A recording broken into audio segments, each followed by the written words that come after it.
Hi ஃப்ரெண்ட்ஸ், welcome to Venis kitchen. நாம் இன்றைக்கி என்ன பார்க்க போகிறோன்னா உருளைக்கிழங்கு சாண்ட்விச், பொட்டேட்டோ சாண்ட்விச் எப்படி பண்ணலான்னு நம்ம இந்த வீடியோவில் பார்க்கலாம்.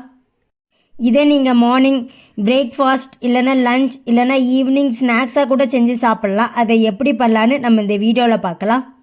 அதுக்கு ஃபஸ்ட்டு நம்ம சாண்ட்விச்சுக்கு தேவையான மசாலாவை செஞ்சுக்கலாம். அதுக்கு தேவையான ஒரு பாத்திரத்தை அடுப்பில் வச்சுட்டு ஒரு 2 ஸ்பூன் அளவுக்கு எண்ணெய் சேர்த்துக்கிறேன்.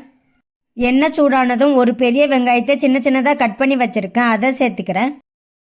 அப்புறமா கொஞ்சம் பீன்ஸை நான் வாஷ் பண்ணி சின்ன சின்னதாக கட் பண்ணி வச்சுருக்கேன், அதை சேர்த்துக்கிறேன். அப்புறமா ஒரு மீடியம் சைஸ் கேரட்டை வாஷ் பண்ணி சின்ன சின்னதாக கட் பண்ணி வச்சுருக்கேன், அதையும் சேர்த்து நல்லா மிக்ஸ் பண்ணிக்கலாம். அப்புறமா காய்கறிகளுக்கு தேவையான அளவு கொஞ்சமாக உப்பு சேர்த்து நல்லா மிக்ஸ் பண்ணிக்கோங்க. அந்த எண்ணெயில் ஒரு 2 நிமிஷம் நல்லா மிக்ஸ் பண்ணிகிட்டே இருங்க, காய்கறி வேகிறதுக்காக. இந்த மாதிரி காய்கறி நல்லா சுருங்கி நல்லா வெந்து வந்ததுக்கு அப்புறமா 2 மீடியம் சைஸ் உருளைக்கிழங்கு உப்பு போட்டு வேக வச்சு வச்சுருக்கேன், அதோட தோலை உரித்து நல்லா மசிச்சு உள்ளே சேர்த்துக்கலாம்.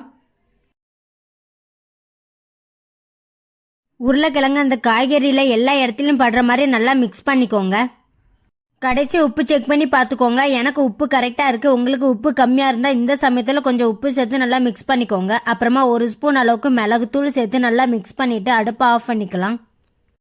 அவ்வளோதாங்க, உருளைக்கிழங்கு மசாலா ரெடி ஆகிட்டு இப்போ நம்ம சாண்ட்விட்ச் செஞ்சுக்கலாம். அதுக்கு ஃபஸ்ட்டு ஒரு ப்ரெட்டை எடுத்துகிட்டு அதுக்கு மேலே நம்ம ரெடி பண்ணி வச்சுருக்கிற அந்த உருளைக்கிழங்கு மசாலாவை எல்லா இடத்துலையும் படுற மாதிரி அப்ளை பண்ணிக்கோங்க.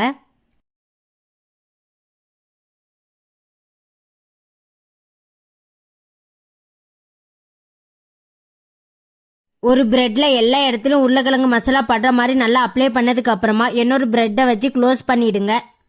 இதே மாதிரி உங்ககிட்ட மிச்சம் உள்ள ப்ரெட்டையும் இதே மாதிரி ரெடி பண்ணி வச்சுக்கோங்க. அப்புறமா ஒரு தோசை கல்லை அடுப்பில் வச்சுட்டு கல் நல்லா சூடானதும் அது மேலே நெய் தடவிக்கிறேன். நீங்கள் நெய் இல்லைன்னா எண்ணெய் பட்டர் எது வேணாலும் தடவிக்கலாம்.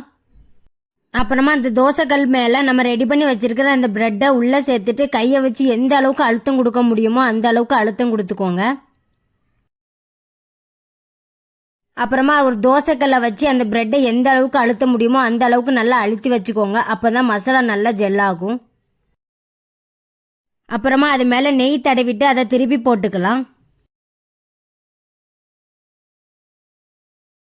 திருப்பி போட்டு நல்லா ப்ரெஸ் பண்ணிக்கோங்க. நீங்கள் எந்த அளவுக்கு அழுத்தம் குடிக்கிறீங்களோ அந்த அளவுக்கு டேஸ்ட்டாகவும் இருக்கும். கொஞ்சம் பொன்னிறமாக வர வரைக்கும் அந்த பக்கமும் இந்த பக்கமும் திருப்பி போட்டுக்கோங்க. அவ்வளோதாங்க, ரெடி ஆகிட்டு.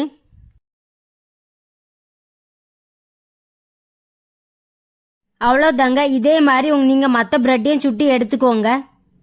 நீங்கள் ஒரே கல்லில் 2-3 கூட வச்சு செஞ்சு எடுத்துக்கலாங்க. அவ்வளோதாங்க, உருளைக்கிழங்கு சாண்ட்விச், பொட்டேட்டோ சாண்ட்விச் ரெடி ஆகிட்டு. இதே மாதிரி நீங்களும் உங்கள் வீட்டில் ட்ரை பண்ணி பாருங்கள். இதை நீங்கள் மார்னிங் டைம் பிரேக்ஃபாஸ்ட் இல்லைனா ஈவினிங் டைம் ஸ்நாக்ஸ் இல்லைனா ஸ்கூல் காலேஜ் போகிறவங்களுக்கு லஞ்சாக கூட பேக் பண்ணி அனுப்பலாம். உங்களுக்கு இந்த வீடியோ பிடிச்சிருந்தா லைக் பண்ணுங்கள், கமெண்ட் பண்ணுங்கள், வேனிஸ் கிச்சன் சேனலை சப்ஸ்கிரைப் பண்ணிக்கோங்க. பை ஃப்ரெண்ட்ஸ், நெக்ஸ்ட் வீடியோவில் பார்க்கலாம்.